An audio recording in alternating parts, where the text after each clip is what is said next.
Carolina Insider is presented by Wells Fargo, official sponsor of Carolina Athletics. Wrapping up the Carolina Insider, I'm Jones Angell. Thanks for being here. You saw the highlights of Carolina's win over Florida State in the national semifinal in the previous segment earlier in the week. Adam Lucas and I had a chance to catch up with Allie Sentnor. What a player. Allie on Team USA. She has 5 goals in the NCAA tournament for the Tar Heels. Adam and I got a chance to catch up with Allie before the Florida State game. Joined today by Allie Sentnor, who I don't think remembers that. Well, I know she doesn't remember this, but we have met before. We were showing someone around, and we stopped by women's soccer practice the day they were doing the BEEP test, which is a conditioning test. Allie wasn't doing it because, as we'll talk about, she was coming back from some injuries.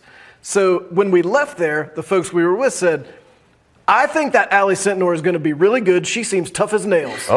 So, Allie, congratulations on, in fact, being tough as nails and also having a great season for the Tar Heels, who were in the Final Four. Thank you. I appreciate it. Do you remember the BEEP test, and how happy were you that you didn't have to do it that day? I mean, it was very nice not to have to run the BEEP test that day, but honestly, it's worse being injured. So, at that point, I'd probably rather run it. All right, so take us through, because injury's been a big part of your story here early in your Tar Heel life. So tell us a little bit about it and just fighting through it.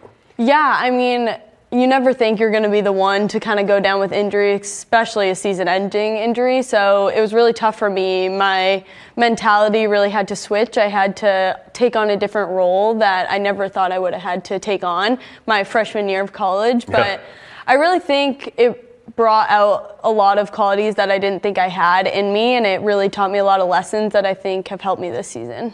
What did it bring out of you that maybe you didn't know until you had to sit there and watch for a full season? Yeah, I mean, thankfully I've been on the field for a lot of the teams that I've played on, and I've played a lot of minutes. So being on the bench and knowing I'm not going in the game was a huge difference. So learning how to just see what my teammates needed from me and learn what I needed to do on the bench, whether it be bring things to teammates before the game or hyping them up or just doing things that I normally probably wouldn't have done. And I think it's carried over into this season. Even though I'm back on the field, I've carried over things like taking my teammates out to lunch or just doing things that would help them in their game that I probably wouldn't have done before. Did you see the game? Like, did you watch the game any differently when you knew you weren't going to go in and be able to compete in it? You just kind of sit back and watch it. Did you watch it any differently?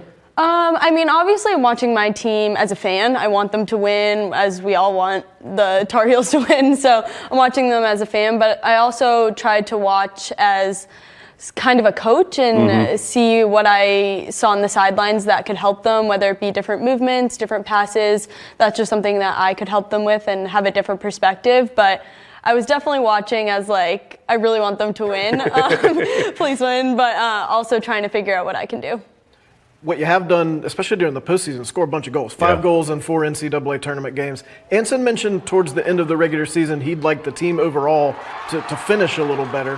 Why have you been doing that as a team and individually so well here in the postseason? Yeah, I mean, it's really a team effort. All my goals have been a team effort and everyone else's as well. I think the new formation we've been playing in the postseason, the 3-5-2, has really helped us play well together. It's helped us combine. It's helped us get more numbers into the attack. So it's just been really fun to play with my teammates. And I think when we're all having fun and we're all playing together, that's when we eventually score more goals. Okay, if somebody's not a huge soccer fan, like how big of a deal is a new formation, like making a formation change, especially this late in the season? Yeah, late in the season, it's especially hard. I think it's also a big testament to how well our backs can really transform into that new position and adapt, because going from a 4-back to a 3-back is pretty crazy. You have one less defender against the great attacking teams that this tournament has had. So I think it's a real testament to just how amazing our defenders are, how adaptable our team is, and just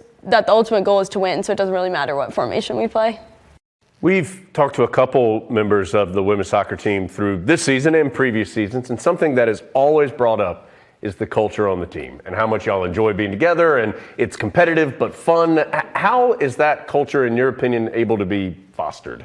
Yeah, I mean, it's a crazy culture. There's you can't really explain it, you can't really replicate it.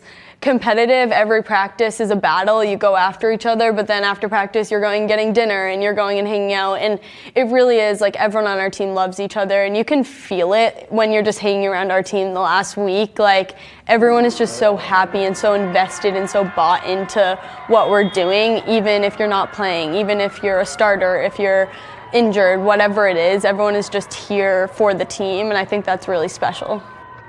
That'll do it for us this week. Thanks for being with us. We'll be back next week, of course. A lot of men's basketball action. Tar Heels and Virginia Tech. Tar Heels finally back at home after this long road trip. They'll host Georgia Tech next Saturday. Have highlights of the women's soccer team in the national championship game as well. All of that coming up next week on the Carolina Insider. Carolina Insider is presented by Wells Fargo, official sponsor of Carolina Athletics. Visit your Carolina Ford dealer, proud partner of Carolina Athletics. The 2022 Ford F-150, a tradition of excellence. Visit your Carolina Ford dealer today. Carolina Insider is produced by Go Heels Productions for Tar Heels Sports Properties, a property of Learfield.